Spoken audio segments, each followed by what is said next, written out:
오늘 저는 전도서 9장 6절에서 7절에서 10절까지 말씀 중심으로 삶은 선물입니다. 삶은 하나님이 주신 선물입니다 라는 주제로 말씀을 전하려고 합니다. 전도서를 시작하자마자 우리는 이 말씀을 반복하게 듣게 됩니다. 해 아래 새 것이 없다고, 모든 것이 헛되고 헛되며 헛되고 헛되니 다 헛되다라고 하는 말을 듣게 됩니다. 인생의 허물을 드러내는 것을 우리가 들으면서 때로는 전도서는 허무주의에 대한 내용을 전하는 게 아닐까라는 생각을 하게 되지요. 살다 보면 마음이 허전하고 공허할 때가 있을 겁니다. 어떠한 사건이나 일들을 겪으면서 내 마음이 내 스스로 주체하지 못할 정도로 가라앉을 때가 있지요. 그런데 허무주의에 빠져 삶이 공허하다고 한탄하는 것이 아닙니다. 오히려 전도자는 각 사람이 즐거운 일상을 누리는 것이 하나님의 뜻이다라고 말씀하고 있습니다. 여러분, 기본적으로 텐션이 좀 있는 분들이 있어요. 말을 하더라도 굉장히 에너지가 있고 또 옆에 있는 사람들에게 힘을 북돋아주는, 분위기를 살리는 그런 분들이 있습니다. 성향적으로 좀 그런 분들이 있어요. 그분들은 기본적으로 목소리 톤이 굉장히 높고요, 말도 빠르고, 그리고 어떤 환경에 상관없이 즐겁고 밝은 분위기를 만들어 갑니다. 잠잠하고 침울한 분위기를 견디지 못하죠. 그런데 어떤 분은 그 반대로 좋은 분위기를 저 밑으로 깔아내리는 그런 분들도 있습니다. 그 사람이 등장하면은 괜히 무겁고 분위기가 착 가라앉고 그런 경우도 있죠. 그것도 하나의 성향이라고 할 수가 있습니다. 성경은 각자의 성향을 우리에게 알려주는 것이 아닙니다. 모든 사람이 일상에서 즐겁게 살아가는 것이 하나님의 뜻이요 의도라는 겁니다. 특히 오늘 말씀을 보니까 기쁨으로, 즐거운 마음으로 라고 하는 구절이 나와 있습니다. 우리 함께 9장 7절을 같이 읽도록 하겠습니다. 7절입니다. 시작. 너는 가서 기쁨으로 내 음식물을 먹고 즐거운 마음으로 내 포도주를 마실지어다. 이는 하나님이 네가 하는 일들을 벌써 기쁘게 받으셨느니라. 기쁨이라고 하는 단어가 나옵니다. 기쁨으로 내 음식물을 먹어라. 직장에서 곧바로 오신 분들은 저녁 식사를 못 하셨을 텐데요, 또 가정에서 오신 분들은 저녁을 드시고 오신 분들이 있을 겁니다. 하루에 우리가 3끼를 먹습니다. 요즘 젊은이들은 아침을 안 먹어가지고, 그런데 2끼를 먹어도 잘 먹는 것 같아요. 하루에 3끼를 먹는데 여러분, 밥을 먹을 때마다 기쁨으로 음식물을 먹는다, 이것을 경험하고 있나요? 그저 끼니가 되니까, 일을 해야 되니까, 배가 고프니까 음식물을 취할 때가 상당히 많지 않습니까? 그런데 오늘 전도자는 기쁨으로 음식물을 먹으라 라고 말을 합니다. 여기에서 기쁨이라고 하는 단어는 독특한 단어를 씁니다. 외적으로 표현하는 기쁨을 말합니다. 어떤 분들은 마음이 기쁘기는 한데 표현을 못해가지고, 표현하는 법을 몰라가지고 그냥 가만히 있는 경우들이 있어요. 분명히 기뻐요. 그런데 기뻐도 웃지를 않습니다.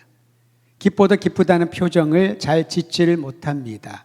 그것은 누구의 잘못이 아니라 그는 내적인 기쁨으로 충분하다고 생각을 하죠. 어떤 분은 기쁨을 잘 표현을 합니다. 작은 일에도 감사하고 그 기쁨을 밖으로 표출을 합니다. 그럴 때 참 듣는 사람도 같이 그 기쁨에 동참하게 될 것입니다. 오늘 여기서 사용되는 기쁨이란 이 단어는요, 잔치집에서 춤추고 소리치고 흥에 젖은 기쁨을 표현합니다.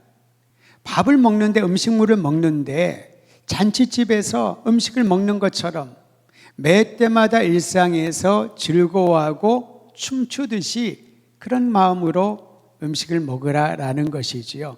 여러분, 춤추며 음식을 먹는다는 것은 어떤 의미일까요? 우리는 어려서부터 교육을 받지요. 밥상머리에서 음식을 먹을 때는 차분하게 앉아서, 밥 먹으면서 왔다 갔다 하면 좀 야단을 치지 않습니까? 정신없다고. 밥은 그 자리에 앉아서 진지하게 먹어야지, 감사함으로 먹어야지 왔다 갔다 하는 거 그거 바람직하지 않다라고 교육을 하지 않습니까? 근데 잔치집에는 다릅니다. 잔치도 우리 문화에서는 앉아있으면 음식을 갖다 주지만은 현대에서는 우리가 가서 음식을 가져오지 않습니까? 먹고 싶은 거. 요즘 웬만한 식당 가면은 다 셀프예요. 뭐 음식도 반찬도 물도 다 셀프. 사실 셀프란 말이 그런 의미는 아닌데 쉽게 말하면은 자기 마시고 싶은 물, 먹고 싶은 반찬이 있으면은 자기가 가져가라 라는 그러한 의미이겠죠. 많이 좀 달라졌습니다. 그런데 여러분 잔치집에서 소리를 치고 춤을 추고 흥겹게 음식을 먹고 이거는 흉이 되지 않습니다.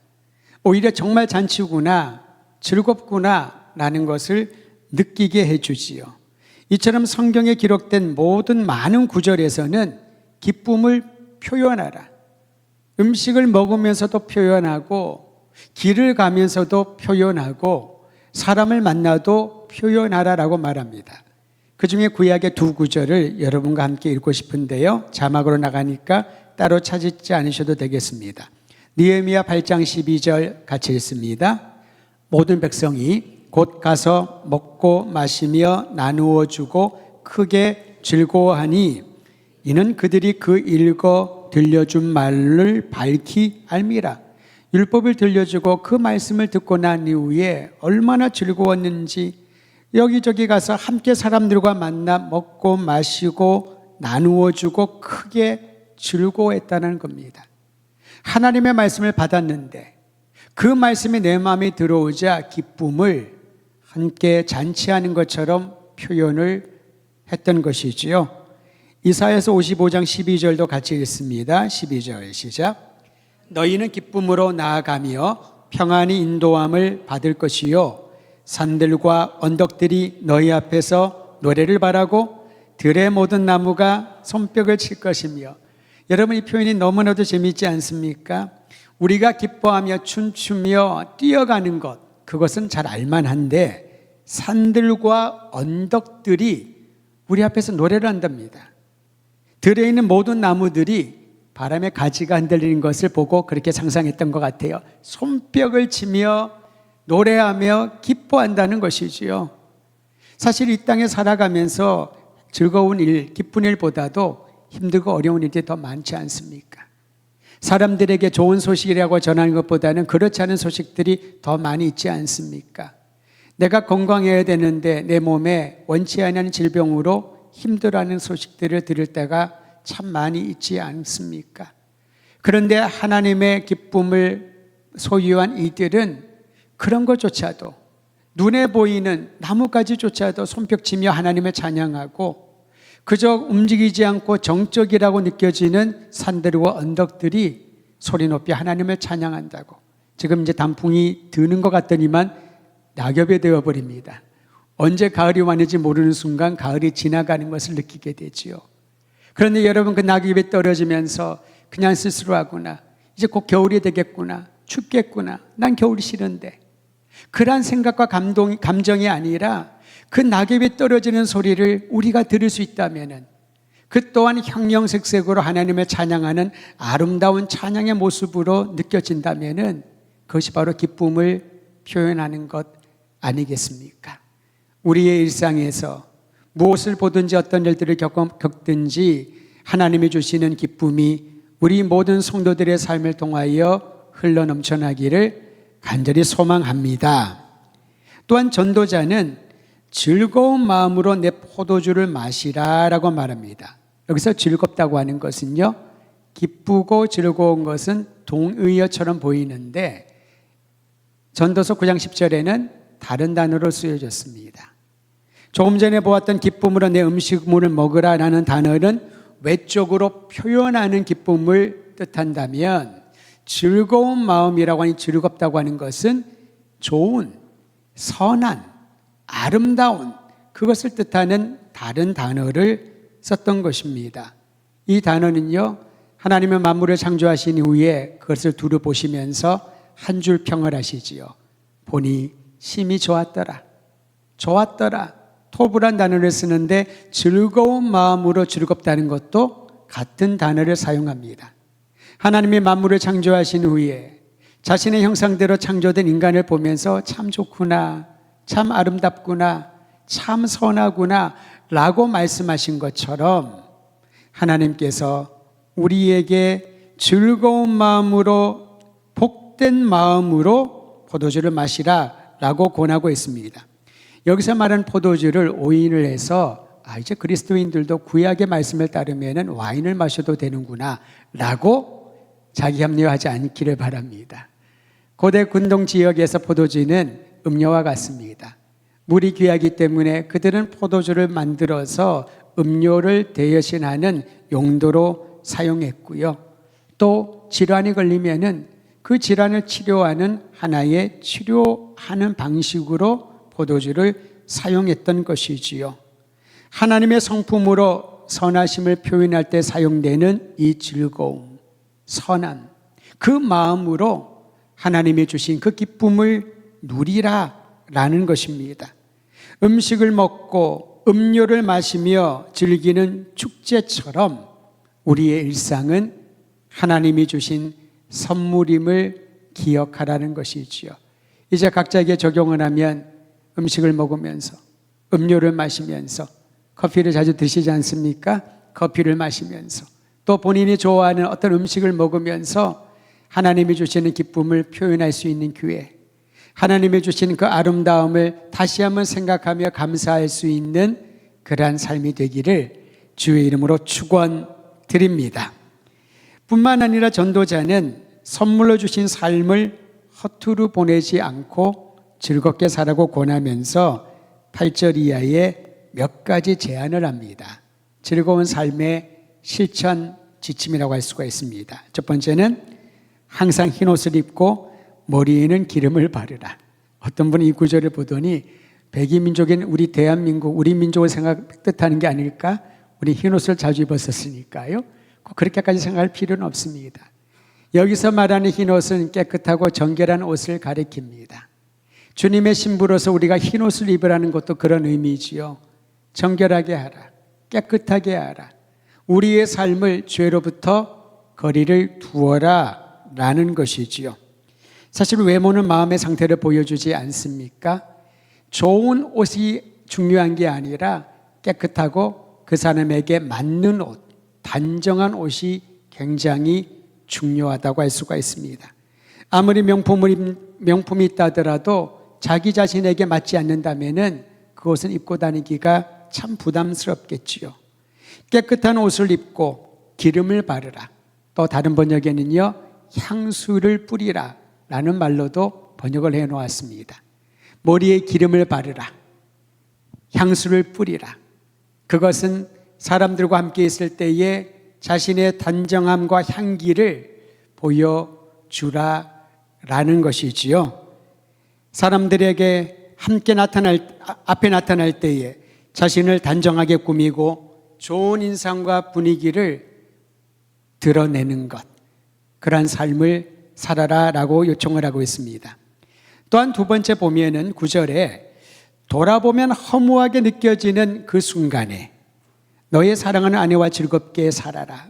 여기서는 부부관계를 얘기를 합니다마는 결혼하지 않았거나 또는 부부관계가 아직 형성되지 않은 분들에게는요, 남편과 아내의 친밀한 관계처럼 친밀한 누구와의 관계를 허락하심을 보상으로 여기라 라는 거지요.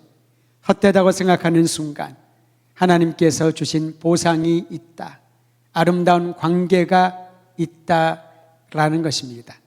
어떤 이들은 사람 인자를 얘기를 하면서 사람 인자는 막대기 두 개가 서로를 지탱하는 그러한 모습을 가졌다라고 얘기를 합니다. 물론 한자어는 그러한 뜻을 담고 있기도 하지요. 그렇습니다, 여러분.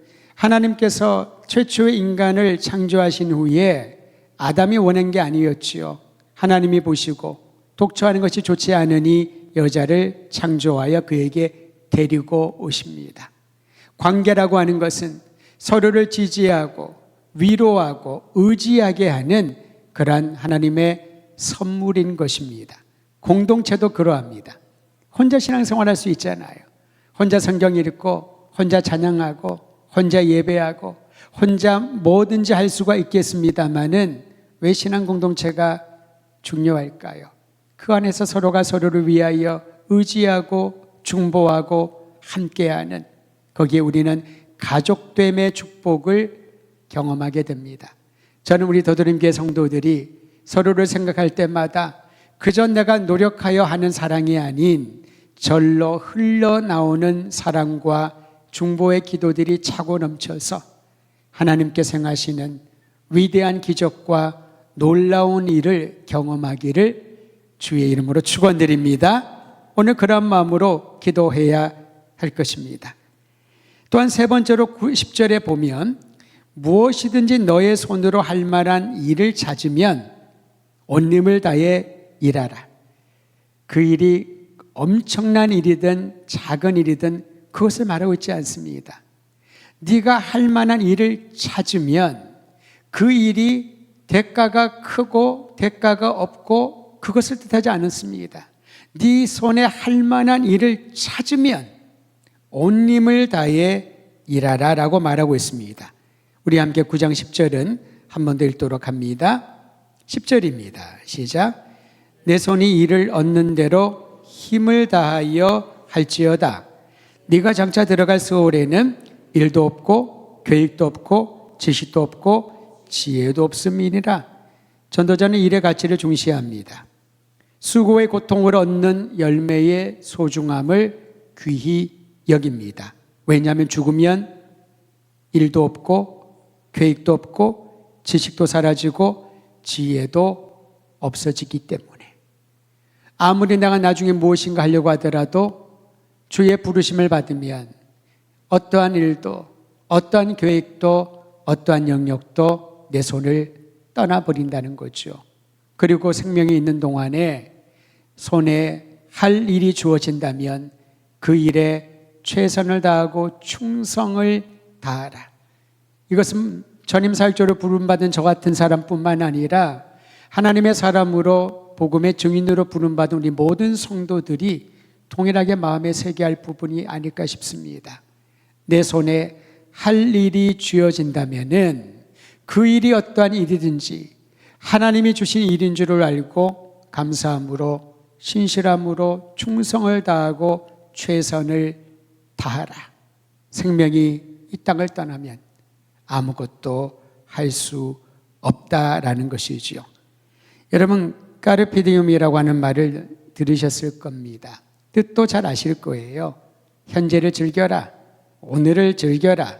현재를 잡아라. 지금이 중요하다. 그런 의미이기도 하지요. 실제로 까르페디움의 이 말은요, 주전 1세기 로마 시인이었던 호라티우스라고 하는 사람이 쓴 시에서 유래되었는데 21세기에 은근히 이 말이 많이 사용됩니다. 과거에 연연하지 말고 미래에 대해 걱정하지 말고 오늘에 충실하라. 현재를 즐겨라. 그런 말이겠지요. 굉장히 의미가 있는 그런 문구 아니겠습니까? 그런데 이것을 조금 다르게 변형해서 생각하고 자신에게 적용하는 그런 흐름이 있었습니다. 예를 들면 단 한 번밖에 없는 인생, 후회 없이 하고 싶은 거 다 하고 무덤에 들어가기 전에 내가 갖고 있는 돈 다 쓰고 가자. 그런 생각들을 하게 되지요. 그런데 이것은 카르페디움의 원래의 의미와는 조금 거리가 떨어져 있다고 할 수 있습니다. 후회가 없이 인생 한 번인데 뭐 있냐? 하고 싶은 거 다 하자. 그런 이들을 한간에는 욜로족이라고 불렀습니다. 근데 욜로족에 대한 회의가 찾아오면서 욜로족에 반대되는 개념들이 나오기 시작했습니다. 욜로족은 영어의 첫 자를 땁니다. You only live once. 앞에 자 떼서 욜로족이라고. 너의 인생은 단 한 번뿐인데 단 한 번뿐인 인생 하고 싶은 거 다 해라. 돈 아끼지 말아라. 다 써라. 그래서 열심히 땀 흘려 뼈가 빠지게 최저신급 받으면서 아르바이트해서 그것 가지고 유럽 여행 갑니다. 미중 여행을 갑니다. 그것이 나쁘다는 게 아닙니다. 인식을 얘기하는 거지요. 사실 땀 흘려 수고하고 번 돈의 가치는 어디에 있습니까? 거기에 나의 시간과 나의 정성과 나의 삶의 의미가 담겨져 있잖아요. 의미 있는 곳에 쓰기보다도 나를 위해서 나에게 한번 잘해줘야지. 잘못하면 여러분, 자기를 사랑한다는 말은 좋은 건데요, 그 사랑이 깊어지면 나르시시스트가 됩니다. 그 말은 자기밖에 몰라요. 자기밖에 모르는 거죠. 이기주의를 넘어서서 나르시시즘에 빠지게 되면요, 공동체 안에서 견디기가 어렵습니다. 왜냐하면 내가 항상 주인공이어야 되는데 내가 주인공이 안 되는 거지요. 내가 항상 주목받아야 되는데 아무도 눈길을 주지 않습니다. 그래서 눈길을 받으려고 이상적인 행동을 하기도 하죠. 튀는 행동을 하게 됩니다. 저는 사실은 SNS를 거의 안 하는데 아이들이 왜 SNS에 자기의 일상을 올릴까요? 봐라, 나는 이 정도의 경험을 했다, 나는 이 정도의 사람이다라는 것을 보여주어야 존재감을 느낄 수 있으니까. 욜로족도 그런 지류가 아닐까 싶습니다. 그런데 오래가지 못했습니다. 생각해 보니까 내일이 없는 거예요. 그래서 그 반대되는 또 다른 개념들이 나왔는데, 요노족이라고 들어보셨습니까? 요놈이 아니라 요노족. You only need one. 너는 하나만 있으면 돼. 필요한 걸 하나만 가지고 다른 데 소비를 하지 않는 것이지요. 가성비를 중시합니다. 소위 말하는 미니멀리즘에 대한 생각들이 확산되는 거죠. 필요한 것만 사자. 불필요한 걸 사지 말자. 그리고 그것을 다 준비하고 저축을 해서 미래를 위해서 창고에 잘 들여놓자. 이와 비슷한 의미가 또 딴 신조어가 있습니다. 이건 아실 거예요. 파이어족이라고. 조기 은퇴하자는 거지요. 은퇴하고도 내가 즐길 수 있는 돈을 벌 수 있을 때 물 들어왔을 때 노를 젓는 거예요. 엄청나게 열심히 해서 노후에 예상되는 금액을 책정해 놓고 열심히 일해가지고 일찍 은퇴를 해서 남은 여생은 세계 여행도 하고 나를 위해서 인조이하는 그러한 일들, 즐겁고 기쁜 일들을 위해서 사용하자라고 하는 파이어족도 있습니다. 노머니족 여러분 들어보셨습니까? 돈이 없어서 노머니족이 아니라 노머니족은요, 미래를 위해서 불필요한 소비를 자제하는 겁니다. 요노족과 흡사합니다. 요노족이든 파이어족이든 노머니족이든 여기에서 핵심은 뭘까요? 나 개인의 행복을 위해 돈을 사용하는 방식이 좀 다른 거지요. 욜로족과 다릅니다. 소비 트렌드를 말해주고 있죠. 근데 여기서 여러분 진정한 기쁨과 즐거움을 누릴 수가 있을까요? 만약에 그렇게 중시하던 돈이 모여지지 않는다면, 그렇게 계획한 대로 내가 일찍 은퇴를 했는데 더 힘든 일이 생겨가지고 모아놓았던 것들을 다 잃어버린다면 어떻게 삶이 행복하고 어떻게 내 인생이 하나님이 주신 선물이라고 말할 수 있을까요? 우리는 행복을 얘기를 하면서 행복이 이르게 되는 수많은 조건들을 떠올립니다. 돈, 가족, 건강, 기타 등등. 그런데 그 모든 것들을 우리가 잃어버린 상태에 있다면 어느 누가 삶은 선물이라고 말할 수 있을까요? 비관에 빠지지 않겠습니까? 근데 전도자는 이 부분을 말하고 있죠. 네 손에 할 일이 주어진다면 그것이 하나님의 선물이요 하나님의 축복이니 그 일에 충성을 다하라. 최선을 다하라. 그 마음을 훈련시키고 또 훈련시키는 겁니다. 성경은 이렇게 말합니다. 진정한 행복에 이르려면 항상 기뻐하라. 매사에 감사하며 살라고. 이건 노력해서 되는 게 아닙니다. 하나님의 그 마음을 주실 때에 감사와 찬양이 나오는 거죠. 오늘 제가 올라오는데 우리 앞에서 찬양을 하면 이제 1층에도 좀 틀어놓으라고 했거든요. 안내하는 우리 권사님들이 계시는데 목양실에서 제가 나오는데 어디선가 화음이 막 들리는 거예요. 안내하는 분들이 찬양을 하더군요. 위에서 인도자의 소리를 들으면서 찬양을 하는데 얼마나 행복하고 좋아하는지 모릅니다. 복도를 다 걸어오는데 하나님을 찬양하는 소리가 복도에서 들리고 위에서 들리고 그리고 우리의 마음에서 울려 퍼지는 것. 바로 오늘 말씀이 알려주는 것처럼 기쁨으로 음식을 먹으며 즐거운 마음으로 포도주를 마시라. 너에게 준 귀한 친밀한 관계가 있는 사람이 바로 선물이요 보상인 줄을 알아라. 너에게 주어진 일이 작은 거라도 있다면은 그로 인하여 하나님 앞에 감사하며 그 일에 충성을 다하라. 사랑하는 성도 여러분, 오늘 우리에게 주신 귀한 날이 있습니다. 귀한 가족이 있습니다. 귀한 일이 있습니다. 그리고 귀한 신앙 공동체가 있고 주어진 섬김의 영역이 있습니다. 이것이 귀함이라고 우리가 붙이게 되면은 하나님이 준 선물로 받아들이겠지만 그것을 다 빼버리면 우리에게는 책임져야 될 가족이 있고 나에게는 무엇인가 해야 될 책임이 교회에서도 있고 일터에서도 내가 생각하는 것처럼 내가 원하는 일, 내가 좋아하는 일이 아니라 그 반대의 일들만 나에게 주어진다면 어떻게 그러한 삶을 선물로 받았다라고 할 수 있을까요? 우리에게 주신 모든 것들에 하나님의 마음으로 귀하고 소중함을 알고 즐겁고 기쁜 마음으로 이 아름다운 선물을 마음껏 누리며 살아가기를 주의 이름으로 축원드립니다. 통성을 함께 기도하십시다. 하나님이 주신 귀한 인생, 우리의 삶의 여정 가운데서 때로는 가시밭길도 만나게 됩니다. 돌짝길도 우리가 걸어야 됩니다. 때로는 길이 없어서 오랫동안 기다리고 길을 찾아야 되는 수고를 할 때도 있습니다. 먹을 것이 없고 마실 물이 없고 즐거워하는 마음보다도 슬픔과 고통이 찾아올 때가 있습니다. 나의 관계와 또한 내가 해야 되는 일들이 어디에 있는지를 몰라서 방황하고 주저할 때도 있겠지요.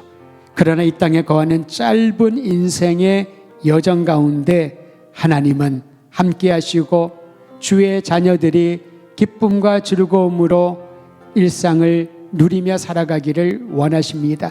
오늘 기도할 때에 하나님, 나의 아버지께서 내 안에 한량없는 기쁨의 능력을 허락하여 주셔서 내 마음의 모든 상황과 짐이 변하여 기쁨과 감사가 되게 하여 주시고 나에게 주어진 모든 일들 크든 작든 나의 기준, 세상의 기준이 아니라 하나님의 선물인 줄을 알고 충성을 다하고 풍성한 열매를 기대하며 나갈 수 있도록 도와달라고 자신을 주의 손에 의탁하며 마음 모아 함께 기도하겠습니다.